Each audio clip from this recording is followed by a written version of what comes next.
seen the BCI move ahead to 88.3 in March, and as I was saying, sitting at its highest level since September 2008. How do we read that overall number? Any surprises from your side?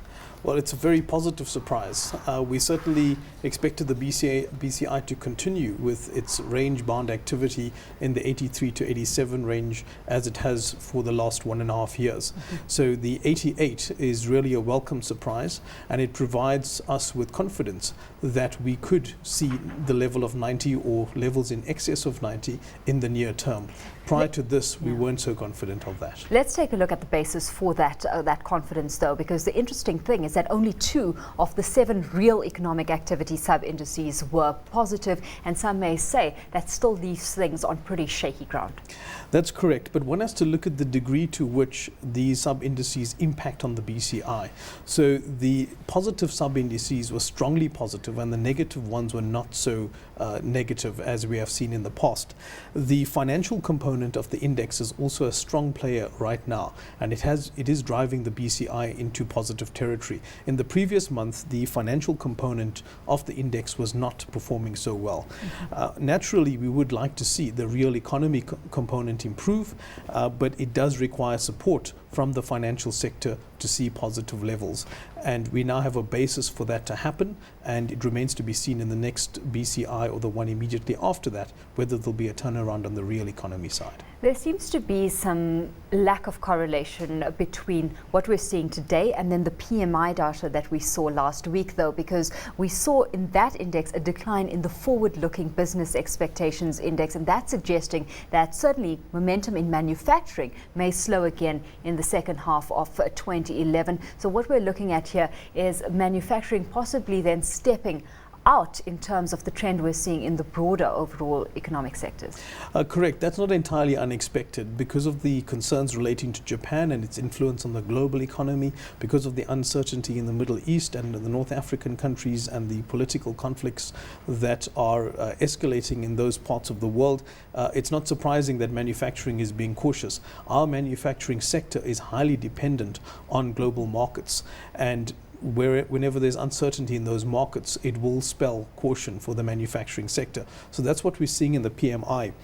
In terms of the BCI, our manufacturing index, though, rendered a neutral reading this time round. And one must recall that against the PMI, our BCI looks at a long-term trend. So it's saying that in terms of the longer term, manufacturing is being cautious, but not particularly negative right now, even though you may see in terms of a shorter term measure like the PMI that there is a negative reading right now.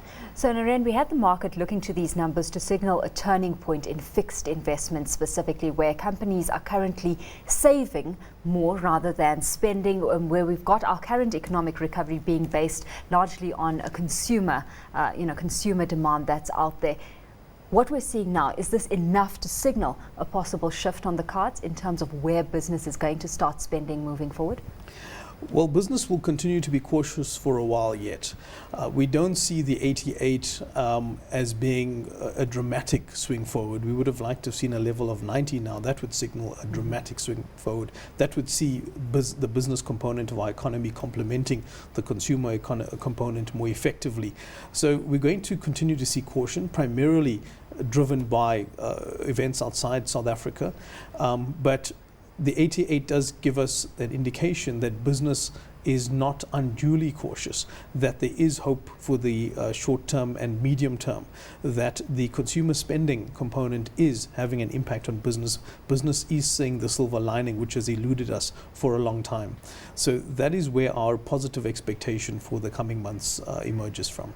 How do you assess businesses' resilience to actually, withstand some of the risks that are standing on the horizon? And I talk about the fact that we're looking at rising inflation and possibly the prospect of interest rates climbing higher sooner rather than later.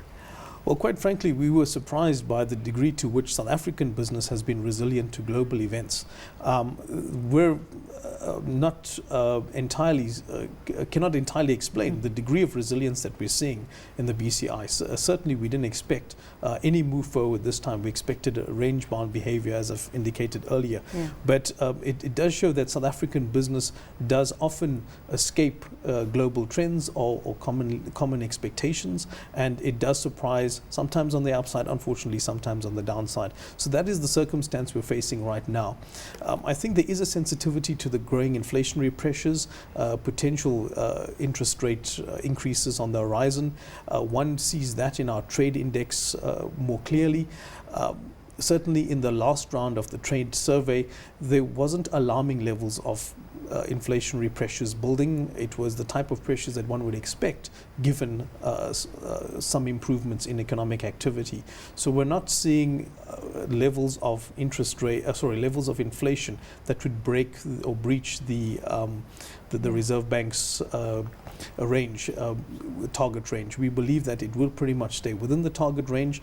We don't even anticipate that it will attempt the upper end of the target range right now. We believe we're looking at levels towards the mid range. Very quickly, Neren, there seems to be a red light flashing, and that's on the country's performance in the international trade environment, where global competitiveness concerns are not actively being addressed. And we've seen measures being lobbied, to deal with the strong rand. But as we know, the debate is that that is not the silver bullet. What kind of progress is business hoping to see on that front? Well, that is a concern, as we've indicated in the BCI. It's one of the risks we see to positive performance on the BCI in the near future. We believe that one cannot rely only on domestic activity to drive our economic recovery. Our businesses need to be more aggressive about global markets. And if we see that type of aggressive activity, then we will see positive improvements in the BCI. However, given the developments in the global market right now, and given our experience with South African business through the crisis, one would expect that they would behave cautiously, as they did throughout the bulk of the crisis, throughout the substantial period of the crisis. Yeah. So we're not expecting dramatic changes on the global front right now, and that could be a factor that restrains the BCI to a great extent.